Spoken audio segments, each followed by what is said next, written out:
तो welcome friends, हम लोगों ने पार्टनरशिप के 5 पार्ट्स को डील किया था और अब हम लोग सेकेंड बुक के कंपनी चैप्टर के बारे में पढ़ेंगे जिसमें इश्यू ऑफ शेयर है। इश्यू ऑफ शेयर को सबसे पहले हम डिस्कस करेंगे। वेलकम फ्रेंड्स, आज हम लोग कंपनी के इश्यू ऑफ शेयर को डिस्कस करने जा रहे हैं। तो सबसे जरूरी बात, पार्टनरशिप और कंपनी दोनों में आखिर अंतर क्या है? What is the difference between company and partnership?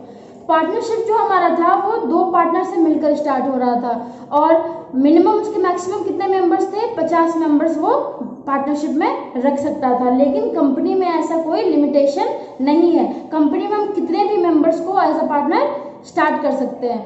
Partnership में क्या था, हमें कम से कम 2 पार्टनर की नीड थी किसी बिजनेस को स्टार्ट करने के लिए, किसी बिजनेस को रन करने के लिए। लेकिन कंपनी में कम से कम 50 से ऊपर मेंबर से ही हमारा कंपनी स्टार्ट होगा और अनलिमिटेड हम कितने भी मेंबर्स उसमें रख सकते हैं। 30 लाख, 40 लाख, 50 लाख, कितने भी रख सकते हैं। ओके, तो पार्टनरशिप जो हमारा था उसमें हो क्या रहा था, हमें अगर कभी लॉस हो रहा था तो हमें क्या करना पड़ रहा था, अपने घर से अपने कुछ प्राइवेट जो थिंग्स है उनको बेच कर, सेल आउट करके हमें वो पैसे पे आउट करने पड़ रहे थे। लेकिन कंपनी में ऐसा कुछ भी नहीं है। सपोज मैं एक एग्जांपल दे रही हूँ, मान लो हमने एक कंपनी फॉर्म की है, ठीक है, और हमारे कंपनी में बहुत सारे मेंबर्स है, हमें 40 लाख का लॉस हो गया। हमने बिजनेस में एज 20 लाख की कैपिटल लगाए थे, तो हमें जो 20 लाख है ना, जो कैपिटल हमने लगाए हैं, हमें वो 20 लाख ही देना पड़ेगा। एक्स्ट्रा जो 20 लाख है वो कंपनी बेयर करेगी। पार्टनरशिप में क्या था, अगर कोई भी लॉस होता है तो घर के मटेरियल को हमें बेचना पड़ता था, घर के एसेट्स को बेचना पड़ता था, उसके बाद हमें लॉस कैसे भी करके पे आउट करना पड़ता था। लेकिन कंपनी में ऐसा कुछ भी नहीं है। तुम्हें कितने का भी लॉस हो, तुमने बिजनेस में जितना कैपिटल अपना दिखाया है तुम्हें उतने ही भरने पड़ेंगे। क्लियर? तो ये चीज इसमें बेनिफिट है कि कंपनी में तुमने जो कैपिटल लगा रखा है तुम्हें उतने ही लॉस के तौर पे बियर अप करना पड़ेगा। जो एक्स्ट्रा मनी है वो कंपनी समझेगी। यहाँ तक क्लियर है फ्रेंड्स? मान लो कंपनी जो है, कंपनी मान लो 50 लाख मेंबर्स ने कंपनी स्टार्ट करी, 50 लाख मेंबर्स है उसमें। तो पार्टनरशिप में क्या हो रहा था, हम कोई भी डिसीजन ले रहे थे तो हमें एक एक पार्टनर से जाके पूछना पड़ रहा था, क्या मैं ऐसे करूं, क्या मैं इस बिजनेस में इस चीज को इन्वॉल्व करूं। सारे पार्टनर जब तक हाँ नहीं करते, जब तक पार्टनरशिप पे लिख नहीं देते कि हाँ हम एग्री है, तब तक हम लोग आगे के स्टेप पे नहीं बढ़ सकते थे। लेकिन कंपनी में ऐसा कुछ भी नहीं है। कंपनी में 50 लाख मेंबर्स है, ठीक है, अब हम लोग 50 लाख मेंबर से तो पूछने नहीं जाएंगे कि क्या मैं ये काम करूं, क्या मैं ये काम करूं, ऐसा नहीं कर सकते।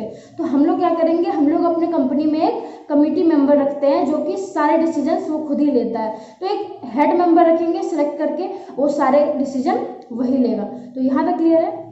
तो अब बात आती है कंपनी। कंपनी कितने टाइप्स की होती है? एक होता है प्राइवेट कंपनी, एक होता है पब्लिक कंपनी, ठीक है। तो हमें कंपनी के अंदर 3 चीज जानना बहुत जरूरी है: ऑथोराइज कैपिटल, इशूड कैपिटल और सब्सक्राइब कैपिटल।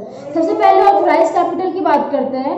ऑथोराइज कैपिटल को आप लिख सकते हो maximum amount which can be raised bye a company during life time. मतलब तुम पूरे अपने लाइफ टाइम में कितने पैसे की तुम्हें रिक्वायरमेंट है, अपने अनुसार तुम अनुमान लगाकर एक बिजनेस में, कंपनी में बता दो कि तुम्हें पूरे लाइफ टाइम में इतने पैसे की रिक्वायरमेंट पड़ सकती है। तो उसी को हम लोग ऑथोराइज कैपिटल कहते हैं, ठीक है।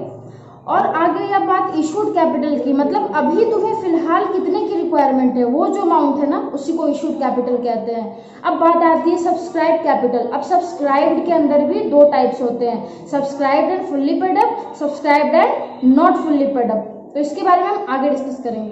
सब्सक्राइब कैपिटल, मान लो हमने बिजनेस में बहुत सारे शेयर्स उतारे, पब्लिक्स को वो पसंद भी आए, उन्होंने उसे इंटरेस्ट करके उसे परचेज भी कर लिया और पैसे टाइम टू टाइम हमें पे कर दिया, उसको हम लोग सब्सक्राइब कैपिटल कहते हैं। But subscribed and not fully paid up के अंदर क्या होता है, पब्लिक्स को हमारे शेयर में इंटरेस्ट तो है बट उनके पॉकेट में पैसे नहीं है, तो हम उन्हें क्या करेंगे, इंस्टॉलमेंट का एक ऑफर देंगे कि आप हमें पैसे तोड़ तोड़ के दे देना। जैसे ऑथोराइज कैपिटल, इशूड कैपिटल, जैसे हम लोग मांगते हैं ना पैसे, एप्लीकेशन मनी, अलॉटमेंट मनी, और उसमें लोग 3 इंस्टॉलमेंट जोड़ देंगे: first call, second call and third and final call.